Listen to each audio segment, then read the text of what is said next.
Happy to be part of this event, a fireside without the fire. But that's because when you light a fire, you might excite the police to come and check what caused the fire. So we'll do our fireside without a fire. Fred MUHUMUZA is my name, as I've been introduced, and I will be moderating this fireside event to have this conversation on job creation, employment issues, growth, and industrialization.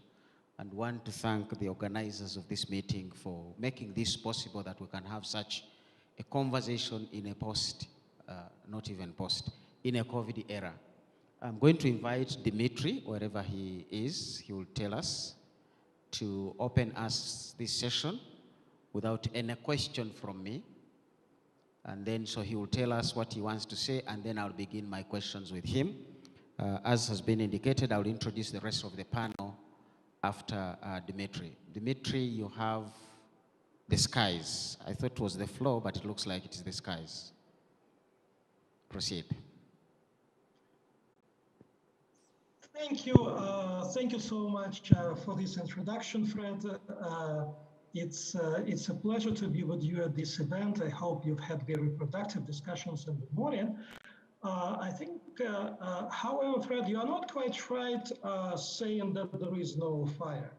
I believe that there is a lot of fire in the sense of passion in everyone who is attending this conference, because their participation and their attendance in itself is, of course, the indication of the great interest that we all have in sustainable industrialization and in its potential to reduce poverty. It's my great pleasure to be here.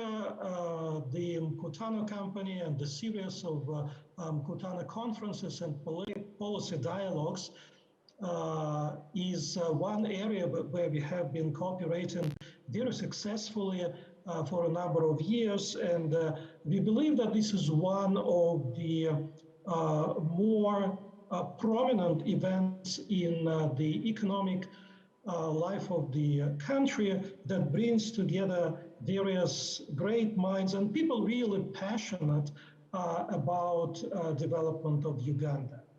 Our panelists, as well as the participants, to discuss strategy, policy, and also discuss in some more details examples of inclusive growth in the industrial space. You will hear today about NUCAFE's collective ownership model and the benefits it generates. NUCAFE has been UNCDF's partner again for quite a long time, and we have been engaged on more than one front with them. We will also talk about what local governments can do and what kind of strategies they can apply to generate jobs and eradicate poverty through industrialization. And lastly, we will also talk about UNCDF experiences in unlocking finance at local government level and how this fits with the current development theme around inclusive growth. So with this, I'm handed over to my co-host, Fred, and I look forward to our discussions.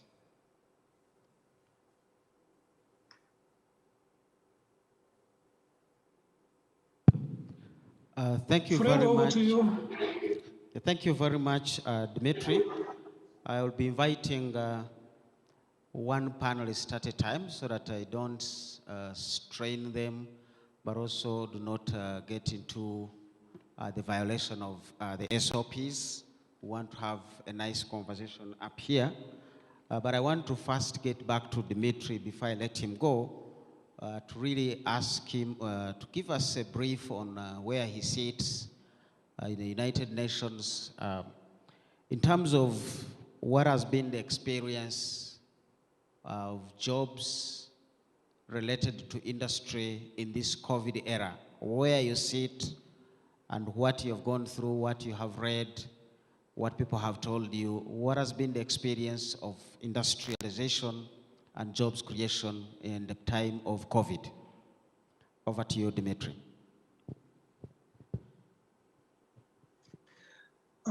Thank you, Fred. So it looks like I cannot get off your hook that easily. Talking in the broader sense, of course, and I'm sure you've talked about it in the morning, we have seen a heavy COVID-19 impact on the youth, but particularly the youth who are employed in micro and small enterprises, and especially in the informal sector. We know that the informal sector has been particularly hard hit by the COVID-19 pandemic. What we have also seen throughout in Uganda as well as globally is that local governments can play a far more important role in generating employment through industrialization than they have at the moment. And we all know reasons for that. Local governments know the situation better, they know the potential, they know the resources that they have networking that allows them to unlock various human as well as technological resources locally. But for this, they need an adequate fiscal space and adequate regulation and laws that would allow them to contribute in a more substantive way to a local level industrialization. We have seen that supporting micro and small enterprises during this period with liquidity in particular have returned very good results when it comes to maintaining the current workplaces, the workplaces that exist there. There are several mechanisms, as you know, that are trying to address the liquidity challenge at the moment. This includes the Economic Enterprise Recovery Fund, understanding. UNCDF has started its own facility, which is called Small Business Recovery Fund, targeting particularly SMEs in agribusiness. So pooling resources to support MSMEs at this moment is very important. And as I said, it has proven to be a very effective way of maintaining the current level of employment, or at least reducing the negative impact of COVID-19. However, going forward, of course, we would need to think about how we unpack the national industrialization policies and approaches to the local level. We know that a number of local governments in Uganda are working currently on the industrial park projects, and I know that David, who is hosting this event on behalf of Mkutano, is also involved in one of such projects in Pakwach. Creating the enabling environment for industrialization in terms of the infrastructure, in terms of the local skills and resources is extremely important to enable it in practice. And again, the question is, to what extent local governments are equipped and skilled to deal with these issues? And the answer is they're not particularly well equipped either from the technical point of view or from the financial point of view to really advance industrialization at the local level. Even if we have those industrial parks, but there is no real industry, there are no occupants, then this project will not lead to a change in the local situation. And we do know, by the way, that the vacancy rate in the existing industrial parks is quite high. So we would need that additional incentive, that additional push at the local level that would enable more local enterprises, and that would ensure the proper functioning of the infrastructure that is created for promotion of industrialization. So these are, in a nutshell, just a few considerations, and I hope that there will be more opportunities to talk today. Over to you.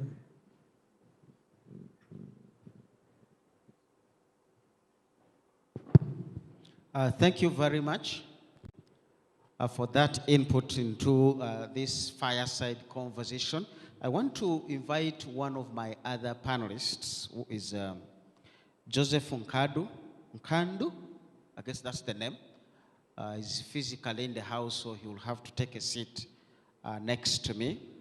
Joseph is the Executive Director, NUCAFE. We used to hear of NESCAFE, so we don't know whether and how you survived, or whether you are related, or as rivals, or as partners, or as colleagues, but at least we know you are all involved in making sure industrialization speaks to job creation. I have taken a note of your model. You will briefly speak about your model that you use, which is ownership, and how that brings in the inclusiveness, because we are really wanting to understand the role of industrialization in reaching out to the SDG 1, which is really getting down to the inclusiveness of the last mile. There are so many people out there.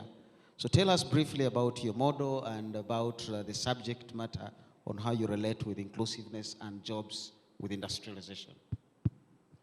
Thank you very much, moderator. Yes, my name is Joseph NKANDU, and I work with NUCAFE. When we talk about agriculture in this country, you definitely talk about a smallholder farmer. And in this case, for us who are within the coffee industry, we talk about the coffee farmers. And now the model I'd like to talk about is this inclusive model which empowers these farmers within the entire value chain. And this is the farmer ownership model. For the farmers, for a long time, that had been getting far less than 5% of the retail value of coffee. Increasingly over a period of time, having organized them into over 200 associations and cooperatives, we've been able to see that the level of empowerment, making them investment ready, and therefore collectively organized as they are over a period of time, these farmers have been able to put in place infrastructure that enables them to add value to their coffee. That instead of operating at the farm level, they are able to have their coffee processed, and they increase their incomes by at least 250% from what they were getting before. So getting them organized is something that is very, very important. And it does not have only to do with, making investments, but also addressing other aspects that for a long time, had hindered them from making progress in the value chain. Talk about, the policy environment. It is for the first time in the history of this country that the farmers themselves got up, organized themselves, and engaged the government constructively to come up with the first ever Uganda's national coffee policy, which is in place now. And it is not by accident that today you hear, the coffee industry making progress. we got united, as a sector. But this came from these smallholder farmers organized by NUCAFE, coming together and then talking to other stakeholders. And as if that is not good enough, we felt it necessary that for us to make a progress, it is a systems kind of approach that we needed to take. And from farm to cup, and that we needed also the academia to come on board, because along the entire value chain, you have different segments that require different skill sets. And therefore, we had to work with the academia to ensure that the younger people, before they graduate, they are able to acquire the necessary skills. And therefore, from time to time, even around the COVID period, we've been hosting in our system over 70 interns every year to ensure that these young people can acquire, value-adding skills. Are we talking about barista skills? That is something that was lacking in this country, and value is more created at that level. So we are capturing more value coming down to the farmer. And this is something that we are trying to ensure that we continue to complement. And we have also gone a long way to green the entire value chain. We are the first organization in the coffee industry to put up an industrial solar plant which reduces at least 95% of costs in terms of electricity. And therefore, we speak also to Sustainable Development Goal number 7 and number 13.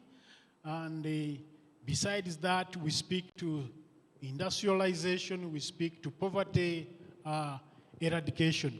So this is what we see getting these farmers organized into these, bankable entities, and then collectively they can go for financing, and which financing may take different forms.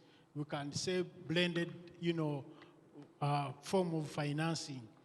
And it is important that there is some kind of catalytic, financing which helps now to unlock the kind of potential that lies within these smallholder farmers when they come together.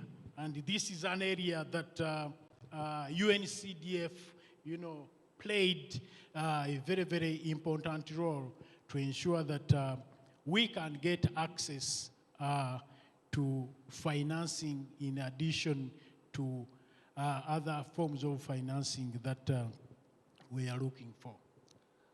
Thank you very much. At this point, you have referred to farmers who I know are domiciled in the local governments. So I want to invite Ms. Honorable Robert Omito, the LC5 chairman for Pakwach. I think that's Pakwach. Yeah, to come in and tell us how the districts or local governments are approaching the industrial investment and finance. You could come up here or you could go to the podium, but I think the cameras expect you to be here. Thank you very much for that input. He was really speaking to SDG number 1, which is ending poverty with a focus on reaching the last mile and addressing exclusion and inequalities of access. The last mile is the farmer, the last mile is that household, the family farm, and quite often our interventions don't reach them, or we expect the private sector to reach them. He has given us an experience and an example of the coffee farmer. But here is a person who is going to speak to all the other farmers because they voted you, or at least they expect to vote you again and again. So you really need to speak to us about how is the local government approaching the industrial investment aspect and mobilization of resources down there to cause some investments for jobs creation. You have the floor, sir. Thank you very much, my dear participants. My name is Omito Robert Steen, District Chairperson, Pakwach. I am also the Vice Chairperson for all the 15 districts of West Nile Sub-Region. We have an association called WENDA that binds all the local governments in West Nile together, and I deputize the chair.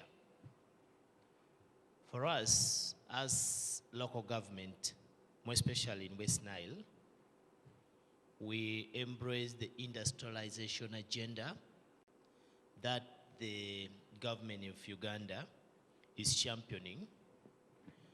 And we are strategically located and positioned, talking Pakwach district, which is gateway to West Nile and a gateway to Democratic Republic of Congo and also Southern Sudan. We are strategically positioned. And also, other than just being strategically positioned as a gateway to West Nile and Southern Sudan, Pakwach district being strategically located centrally between Arua City and Gulu City puts us at a very lucrative position for our development partners and investors. But to your question, as local government, we embrace the industrialization agenda of Uganda government. And how are we positioning ourselves? We have provided a very enabling environment and continuing to push that the government of Uganda finalizes the commitment on the major driver that is actually infrastructural development. Like the biggest challenge or gap that left West Nile behind, that actually made us West Nile to remain behind for a good number of years, has been the challenge of electricity. So right now, as we are destined to achieve the dreams of industrialization in Uganda fully to full potential, the government is working tooth and nail to fix it. And as I talk, my district, Pakwach, electricity network, the connection from Karuma Dam, has actually surpassed Pakwach district now, almost passing Nebi, also tending towards Arua. And we have asked government to ensure the strategic districts like Pakwach must not miss on a substation. Because without electricity, the investors probably will realize there is a big gap. And this is what we have been advocating for as local government leaders, and the government has heeded to this request. And then road infrastructure. Pakwach is strategically located. Actually, we are just neighboring Masishon Falls National Park. And the Masishon Falls National Park is just leaning on Pakwach. And all activities, every tourist that visits Pakwach at least makes an end to Pakwach. And then the road network that the government has now established from Masindi through Masishon Falls National Park, that links directly with the bridge, not necessarily now waiting for a ferry, with the bridge on River Nile at Para, links Pakwach now directly, and then also bordering Congo. We feel the idea of industrialization can now best be achieved. And also, we are looking at how welcoming our population of West Nile are. The people of Pakwach district are very welcoming. And when you look at the potential of business, the congestion in Kampala, there are few people who sample establishing certain things in Arua. Only the challenge of water, the challenge of electricity. Electricity actually, when Ireko has been very expensive, those mini industries actually collapsed just because of electricity challenge. But with the paradigm shift that the government has taken and the strategic approach that the government has taken now, I am very optimistic. Business investors who captivate or interest themselves with Pakwach district will be able to capture the business opportunities of Democratic Republic of Congo, Southern Sudan, and even some parts of Central African Republic that always come to West Nile sub-region to buy. And I also want to take this opportunity to invite actually investors to West Nile, more especially in the area of tourists. We have got a very big tourism potential in West Nile. Just like I told you, Mestil, you are here, yes, making money as a conference center, but when you interest yourself also and other partners to try to invest in tourism industry, you will be good to go, because West Nile is the biggest tourist destination. I don't want to sum up before actually at least making a mention on the potential that we have in cotton. In 2018, we made some trip as West Nile leaders to Turkey and had some engagement with the Chamber of Commerce in Turkey to try to see how the capacity of our farmers can be boosted to produce cotton on large scale. The land is good, the quality of the cotton is extremely good, but we have got a very defunct system where the cooperatives have all collapsed. They appear to be there, but they are non-functional. And it only requires an element of boosting their capacity. How do we brag about a cooperative? That is just using the hand hoe. So our people only need an element of capacity in terms of tractors, in terms of the market, in terms of storage, and how they can manage the whole farming system, but the value chain element. So Pakwach and the entire West Nile, we have a veil land.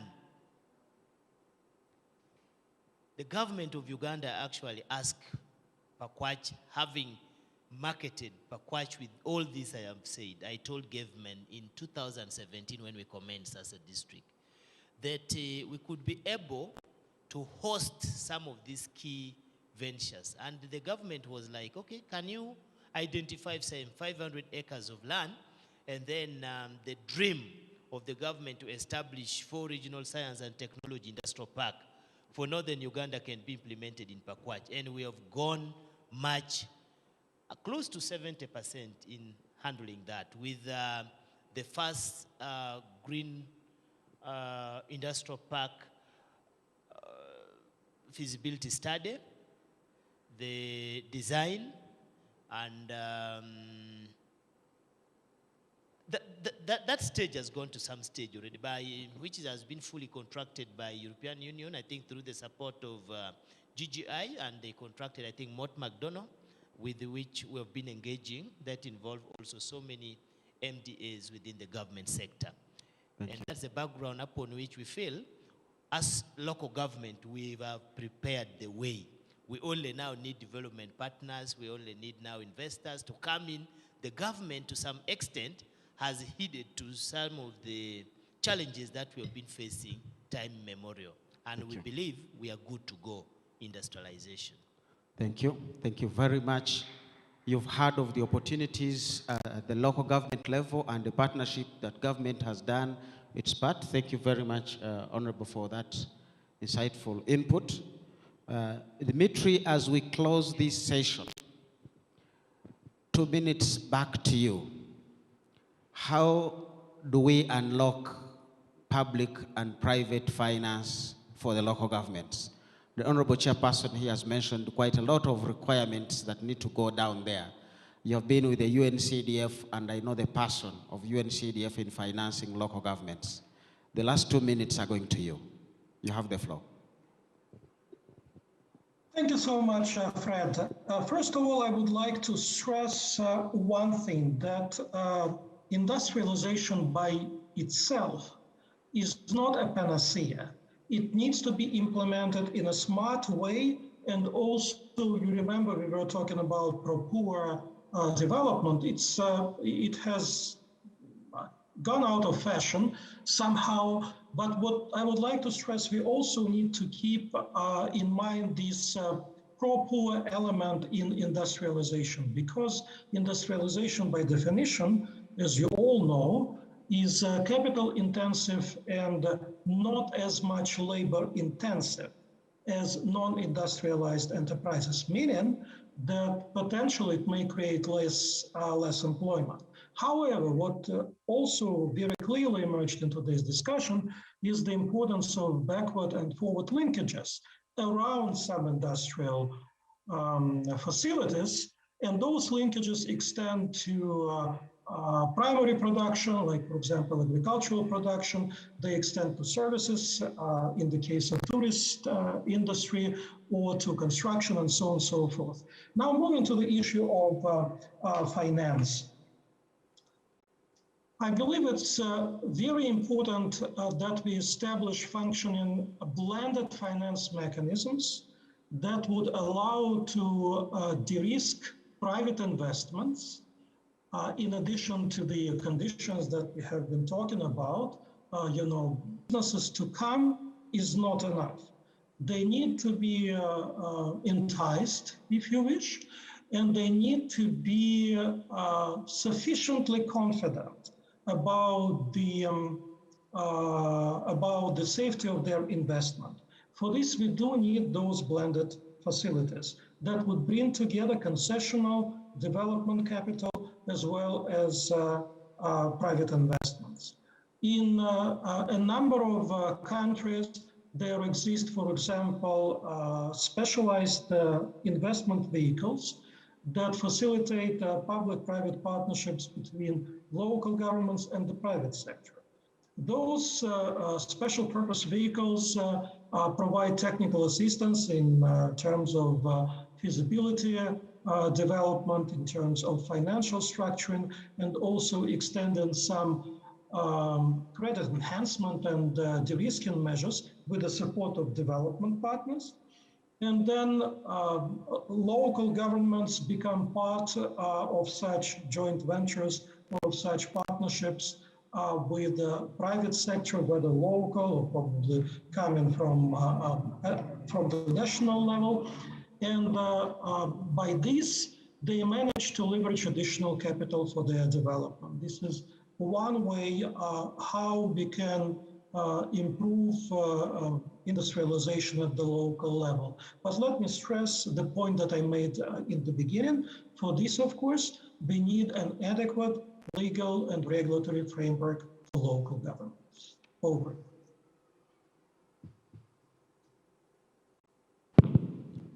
Thank you very much for those insightful additional comments. Ladies and gentlemen, the fireside comes to an end. Sorry, the fireside in Africa used to come with maize roast and a very old tin of keto to make sure there is tea. There was no sugar at the time.